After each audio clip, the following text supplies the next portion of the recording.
La FRCA, le syndicat du sucre, le département de la Réunion vous présente Terre d'ici.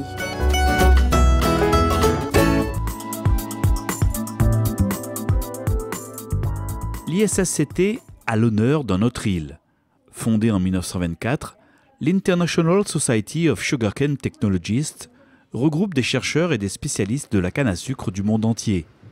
Durant cette semaine, la Réunion accueille près d'une centaine de ces chercheurs qui présenteront leurs travaux dans ce domaine à travers différents ateliers.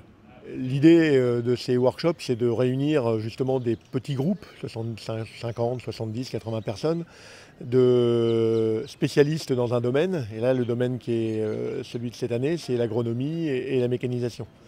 Donc c'est des gens qui sont spécialisés dans ce domaine et qui vont intervenir, échanger, présenter des travaux qu'ils ont pu réaliser, des avancées et permettre la discussion avec des gens de différents pays. Je crois qu'il y a une petite vingtaine de pays ou de zones de production qui est représentée aujourd'hui.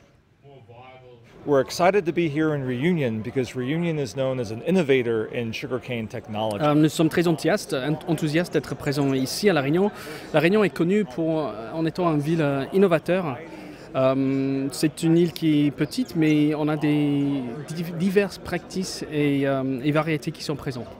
Président de la SICACAN Union de la Martinique, Justin Serraline participe avec intérêt à ce séminaire scientifique sur la canne à sucre. La Réunion, c'est quand même une référence pour nous aux Antilles. Nous sommes en contact avec des Réunionnais, notamment pour le choix des variétés. Et c'était une opportunité à la fois pour revoir les Réunionnais et puis surtout pour collecter un maximum d'informations en un lieu précis.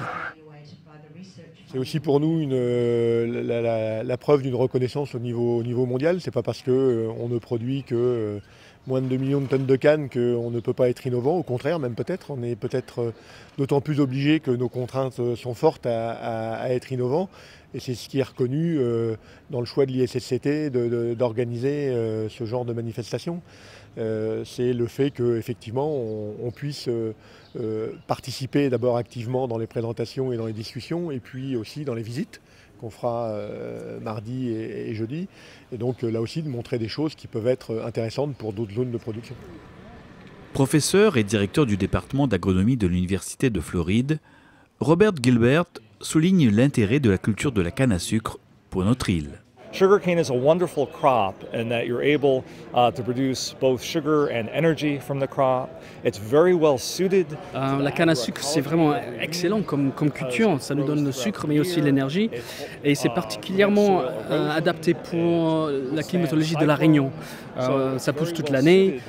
Ça peut protéger le sol contre l'érosion. Et aussi, il peut résister aux cyclones. Donc, il s'agit vraiment de continuer à faire pousser l'innovation et de réduire les intrants chimiques dans le sol.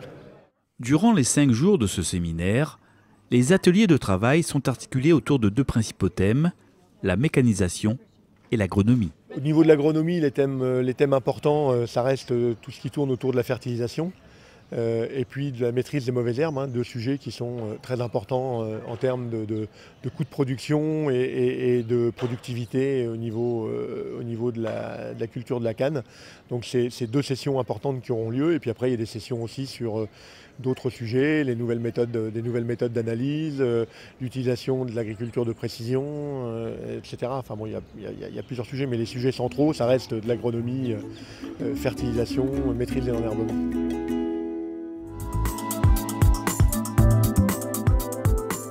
Après une visite des installations et des laboratoires d'Aircan le matin, c'est sur le terrain, à la station d'essai de la Mare, que les participants de ce séminaire scientifique se sont retrouvés l'après-midi pour assister à diverses démonstrations de matériel.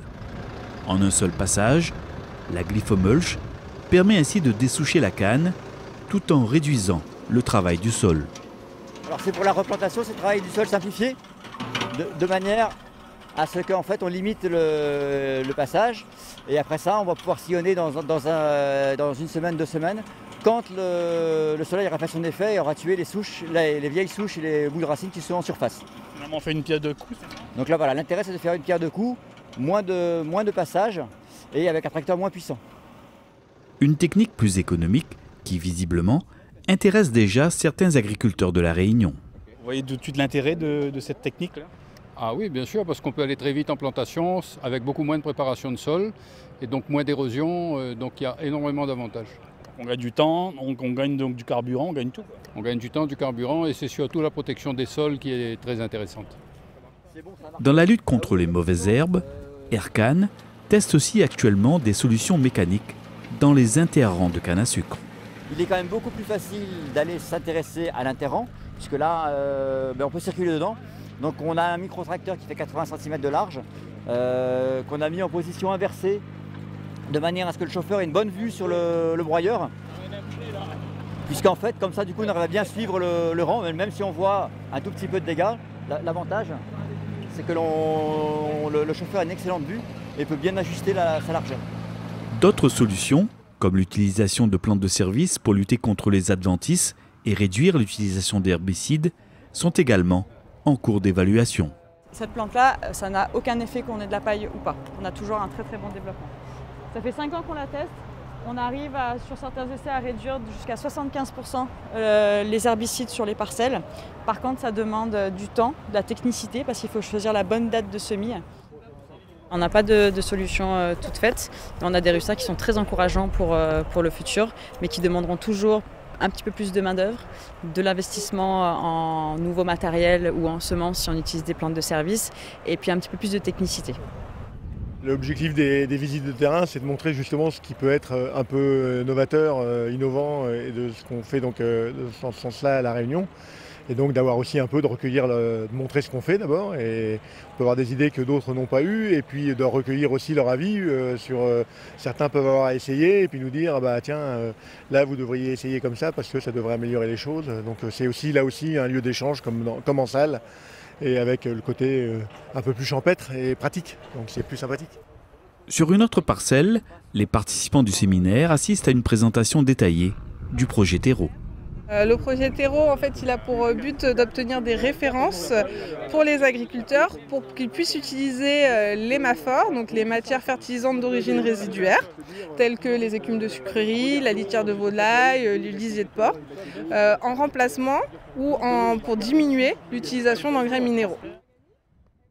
Ce qu'on voit dans tous ces séminaires et ces entrevues qu'on peut avoir, ces entretiens qu'on peut avoir avec des personnes de différents pays, c'est que finalement on a tous dans les différents pays à peu près les mêmes problématiques, des choses qui sont assez similaires, et que donc l'échange est forcément important pour nous permettre de continuer à avancer et de ne pas forcément réinventer la roue. Si d'autres ont eu des idées, c'est bien de pouvoir les mettre en œuvre et d'avancer plus vite grâce à ça.